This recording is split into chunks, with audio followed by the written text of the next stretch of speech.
this is a narrative review in which we compare different principles and instruments that were used in 3 active surveillance programs.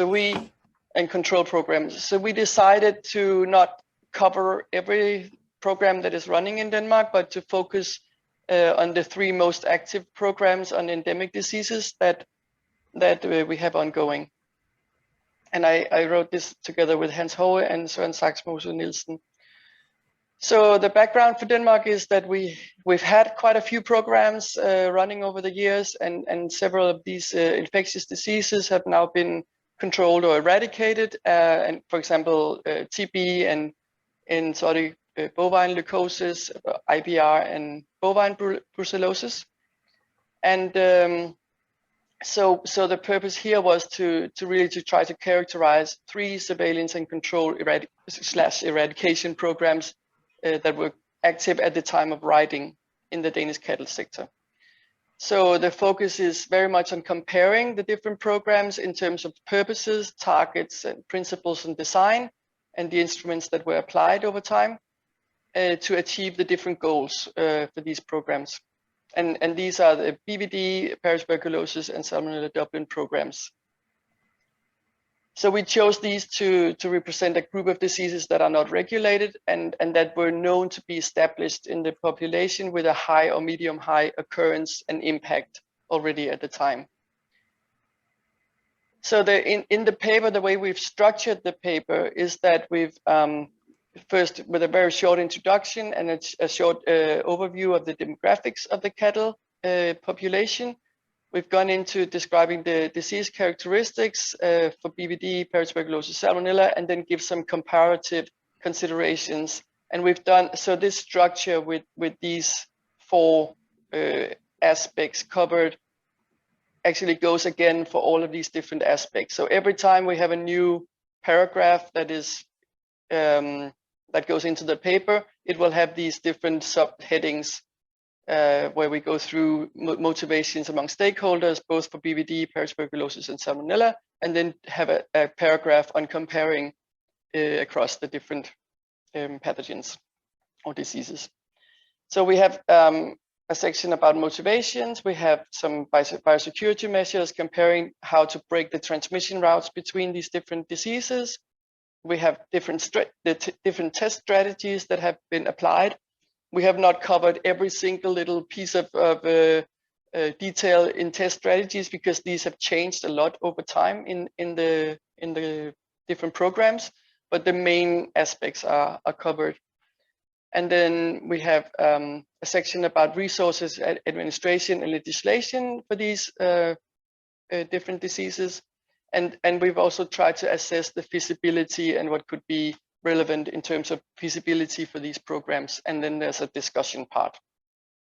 So that's how the paper is structured.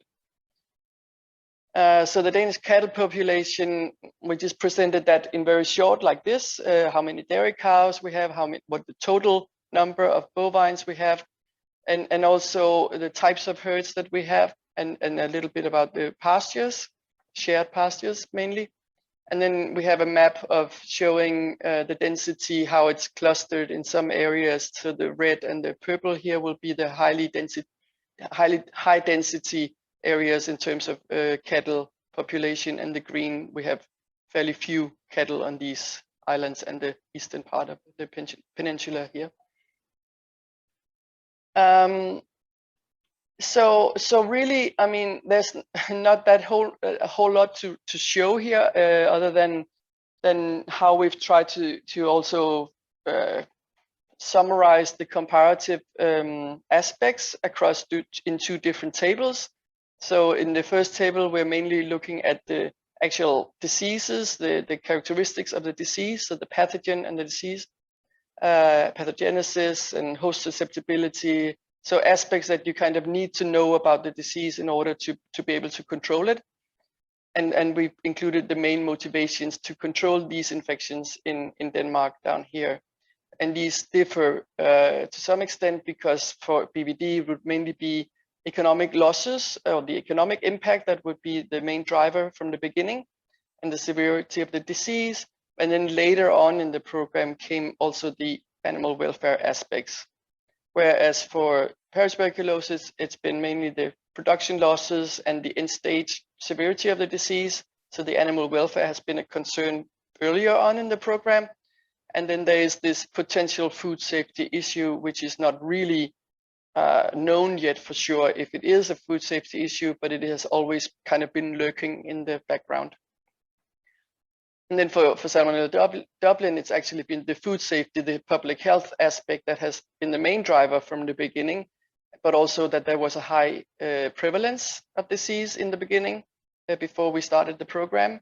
And then the severity of the disease and the animal welfare and the economic losses came quite late in the program. So there are different motivations to start up these different disease programs.